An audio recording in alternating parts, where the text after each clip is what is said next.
अपनी बातों को सामने रख रहे हैं। निम्बाराम जी भाई साहब, क्षेत्रीय प्रचारक माननीय मुरली जी भाई साहब, प्रांत प्रचारक भाई उदयलाल जी भड़ाना साहब, एमएलए लादूलाल जी पितलिया साहब, बीरेन जी कानावत साहब, हमारे पार्टी के जिला अध्यक्ष प्रशांत मेवाड़ा जी, हमारी जिला प्रमुख बरजी देवी जी एवं इस कार्यक्रम में आए सभी वो समाज के वो बंधु जो समाज की प्राकृतिक और आस्था और जिस कार्यक्रम में वो भाग लेते हैं और जहां वो गाय की सेवा करने का काम करते हैं, ऐसे मेरे सभी पूजाइयों, बुजुर्गों, नौजवान दोस्तों और सभी माता और बहनों, सबसे पहले तो मैं यहां विराजे चार भुजा नाथ जी के चरणों में प्रणाम करता हूं और एक बार आपसे भी कहता हूं, जोर से बोलिए चार भुजा नाथ जी की, चार भुजा नाथ जी की। क्योंकि ये मेवाड़ का ऐसा आस्था का केंद्र है, जन जन की आस्था का केंद्र है और यह मेवाड़ पर उनकी जिस तरह से कृपा रहती है, यहाँ के लाखों श्रद्धालु उनके दर्शन के लिए आते हैं और उनके अंदर अपार श्रद्धा है। ऐसे हमारे सभी श्रद्धालु जो यहाँ आते हैं, निश्चित रूप से मैं भी आज यहाँ आकर उनके दर्शन कर और गौशाला में आकर अपने आप को धन्य महसूस कर रहा हूँ कि मेरे को आयोजन समिति ने यह मौका दिया और मैं आज आपके बीच में भगवान चार भुजा नाथ जी के भी दर्शन किए और इस गौशाला के एक नेक काम में मैं आया, तो मैं भी निश्चित रूप से धन्य हुआ हूं। मैं धनोप माता मंदिर, धानेश्वर मंदिर, घाटा रानी माता मंदिर, स्वास्थ्य धाम और राम स्नेही संप्रदाय के तीर्थ राम द्वारा में भी शीश नवाता हूं, क्योंकि यह क्षेत्र हमारा आस्था का, धार्मिक आस्था का क्षेत्र है। मैं उनको भी शीश नवाता हूं। यहाँ श्री सुरभि गौ चिकित्सालय, गौगृह, ITI भवन के उद्घाटन और किसान प्रशिक्षण सभागार के विस्तारीकरण एवं शिलान्यास समारोह में उपस्थित आप सभी का हार्दिक अभिनंदन भी करता हूं। यह गौशाला राष्ट्रीय स्वयंसेवक संघ चित्तौड़ प्रांत ने 2003 में जब अकाल के समय श्री देवनारायण गौशाला की स्थापना की, जो आज सुविधाओं से सुसज्जित भी है और एक गौशाला अपने क्षेत्र में एक उन गायों की सेवा करने वाले उन सभी गौ भक्तों के लिए प्रेरणा भी है। आज इसमें 500 से ज्यादा गौवंश है और रोगग्रस्त एवं दुर्गाग्रस्त गौवंश भी इलाज के लिए यहाँ आते हैं। और आज मैंने देखा यहाँ जिस तरह से एक्सरे मशीन है, क्योंकि पहले हम देखते थे हमारी गाय माता का पैर टूट जाता था, कोई दिक्कत हो जाती थी, हम उस पर कपड़ा बांध करके, आट बांध करके, उसको कस करके छोड़ देते थे। वो महीने में, 1.5 महीने में, 2 महीने में, 3 महीने में सही होती थी, हमारी गाय माता दुख पाती थी। लेकिन आज मैंने देखा कि एक्सरे के माध्यम से हमारे जो गौ सेवक हैं तुरंत एक्सरे करते हैं और उस गाय को आवश्यकता होती है उस हिसाब से उसमें प्लेट लगा करके और उसका ऑपरेशन करके उसको 15 और 20 दिन में ठीक कर देते हैं। ये बहुत बड़ी गौशाला का काम, ये बहुत बड़ा काम होता है। इस गौ चिकित्सालय में आधुनिक चिकित्सा सुविधा उपलब्ध है, जिससे गौवंश को किसी भी चिकित्सा समस्या त्वरित प्रभाव से उपचार मिल सकेगा। मुझे ये देख करके खुशी हुई कि गौशाला की देखभाल, पोषण, इलाज की व्यापक इंतजाम यहाँ किए गए हैं। मैं इस अवसर पर समाज के उन सभी स्वयंसेवकों को, दानदाताओं को, प्रबंधकों को भी धन्यवाद देना चाहता हूं, जिनकी मेहनत और समर्पण से ये गौशाला का संचालन ठीक प्रकार से हो रहा है। हमारे प्रदेश के कड़कड़ में भगवान कृष्ण बसते हैं। गौ माता से भगवान कृष्ण का जो लगाव है उसके बारे में आप जानते हैं। भगवान कृष्ण ने क्योंकि वो गौचर भी थे, गाय चराने वाले थे।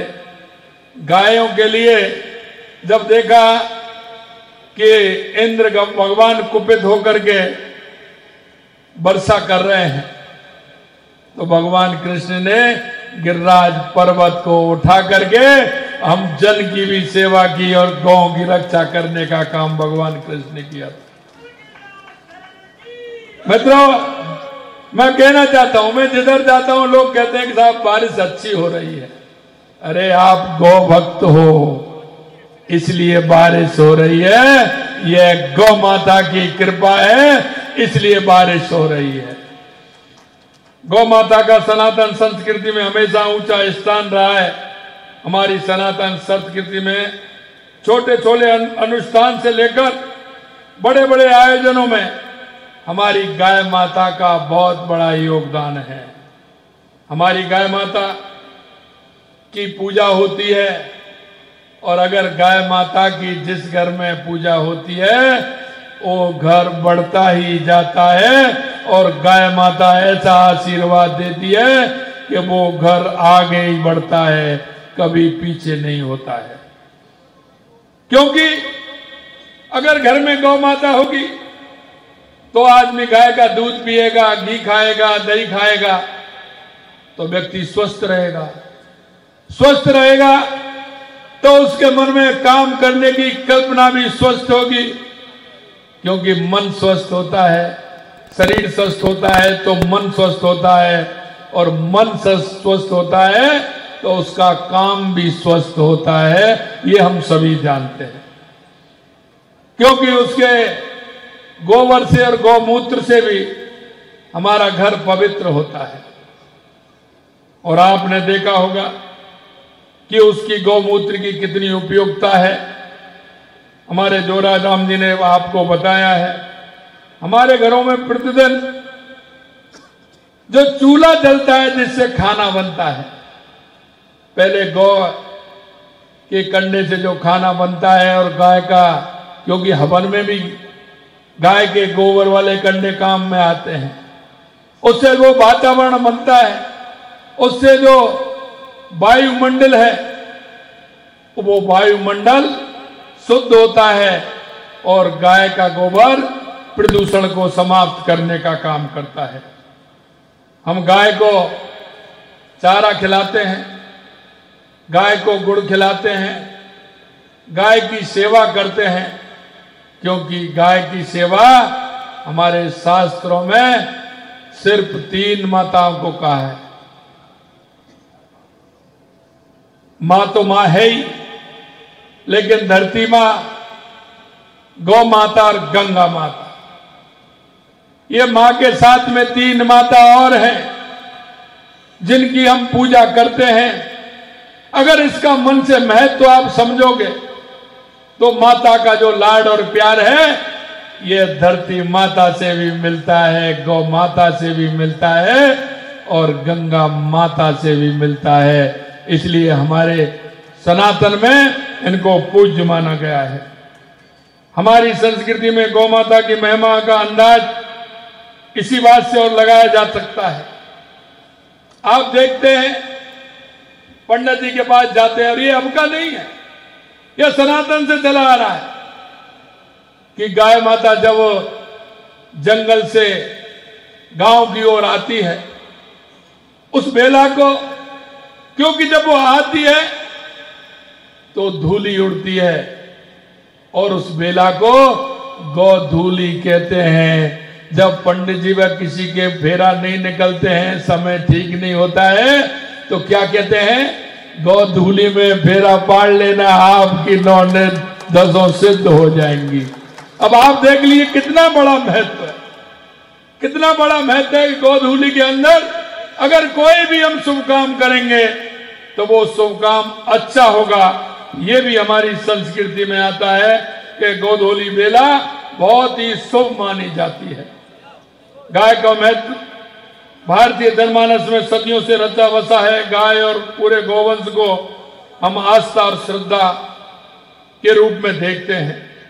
गौवंश की महिमा अपार है। आर्थिक समृद्धि, कृषि, आयुर्वेद आधार और पर्यावरण के क्षेत्र में हमें सभी जगह इनका लाभ मिलता है।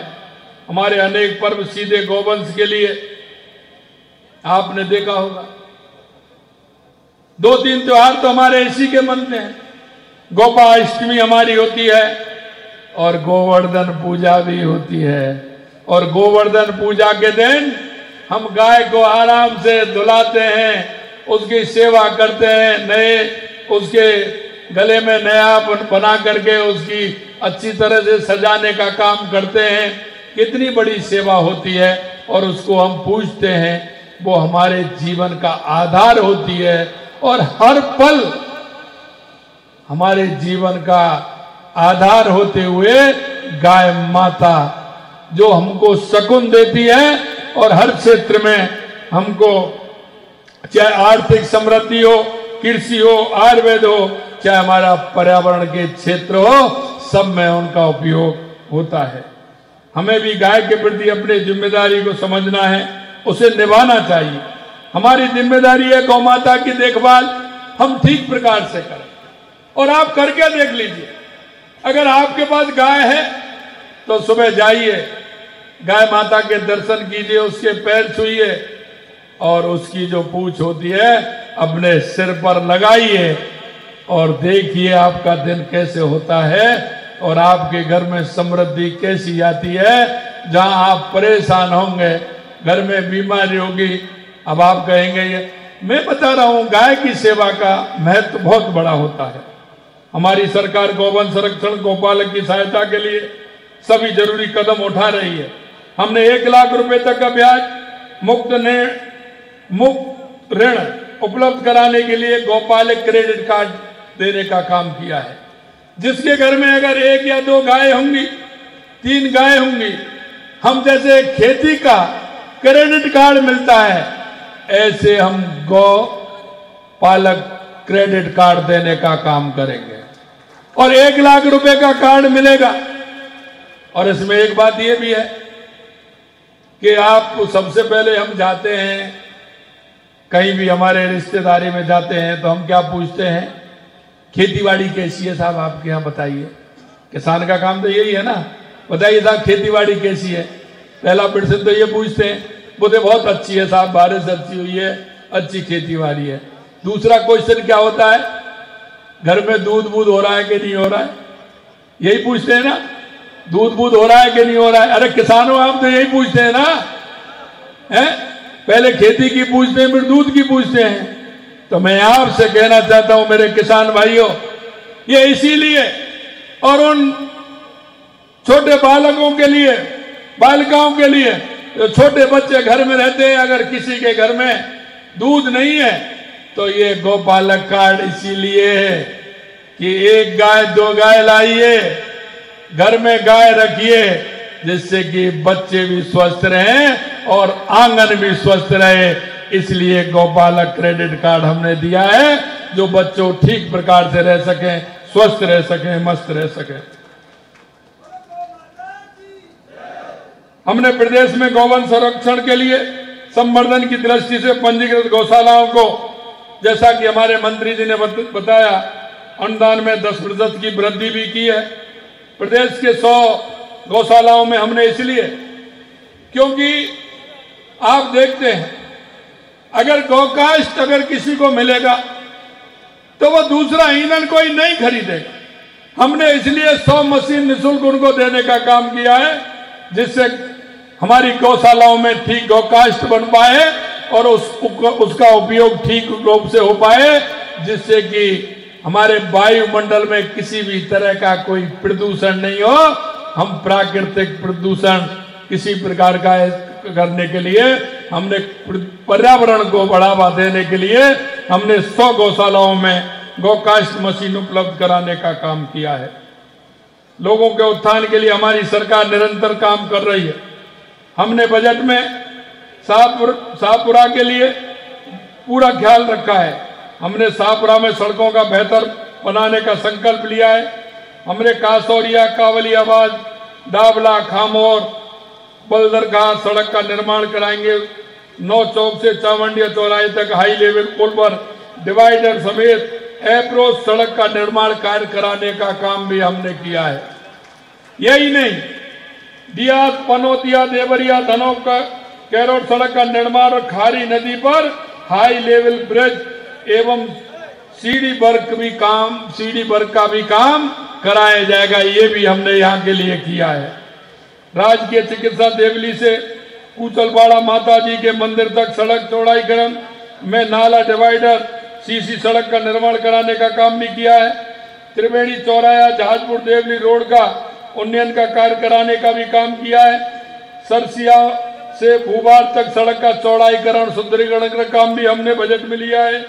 हमने शाहपुरा के औद्योगिक विकास के लिए पीपलूद में औद्योगिक क्षेत्र स्थापना करके इसके अलावा पंडेर में औद्योगिक पार्क स्थापित करने का काम भी हमने बजट में लिया है। हमने शिक्षा के क्षेत्र में अग्नि बनाने के लिए जहाजपुर में कन्या महाविद्यालय खोलेंगे।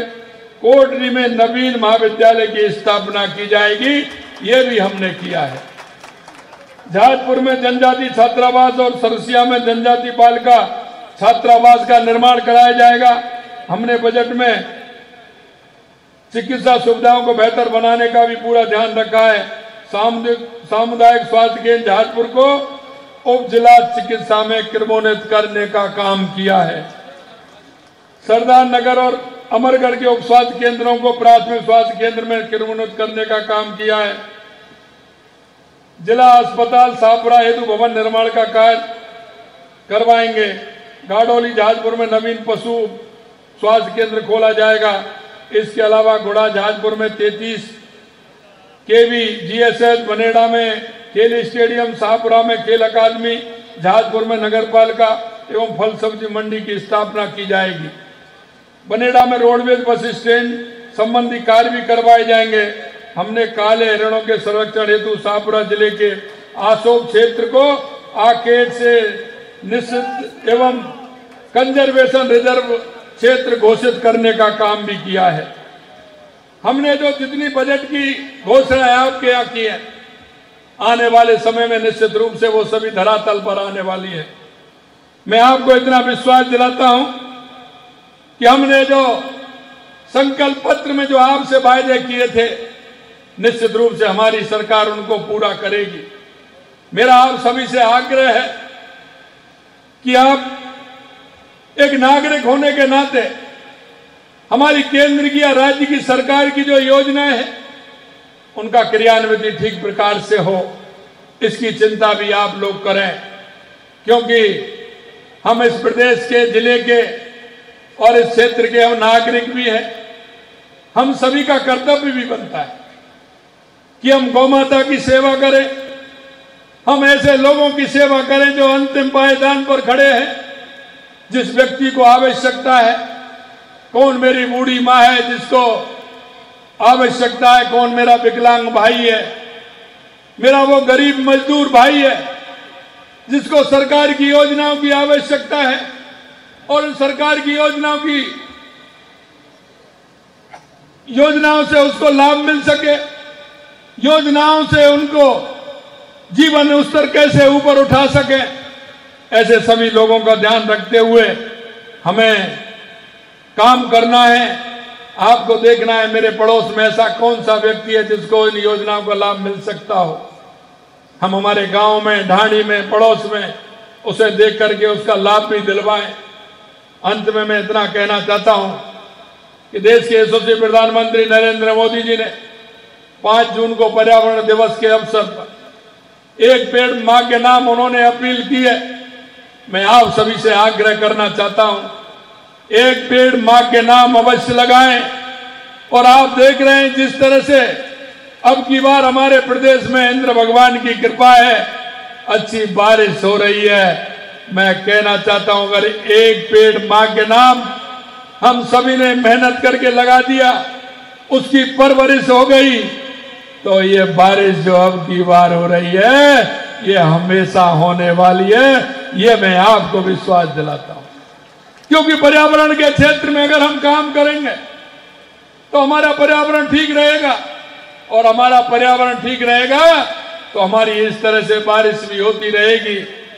मैं आपसे यही कहना चाहता हूं, जो हमने आपसे संकल्प पत्र में जो वायदे किए थे, हमारी सरकार एक एक करके उस वायदे को पूरा कर रही है। और आपने देखा होगा बजट सत्र में हमने कहा था, हमारे कई नेता कहते थे कि आपने पेपर लीक में क्या किया। हमने कहा कि हमने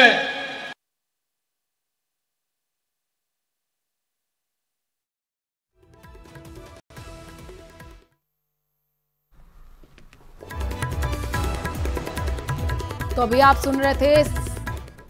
मैं यही विश्वास दिलाना चाहता हूं, जिस मन से, जिस भाव से आपने भारतीय जनता पार्टी की राजस्थान में सरकार बनाई है, आप चिंता मत करिए, एक एक संकल्प पत्र को पूरा करेंगे।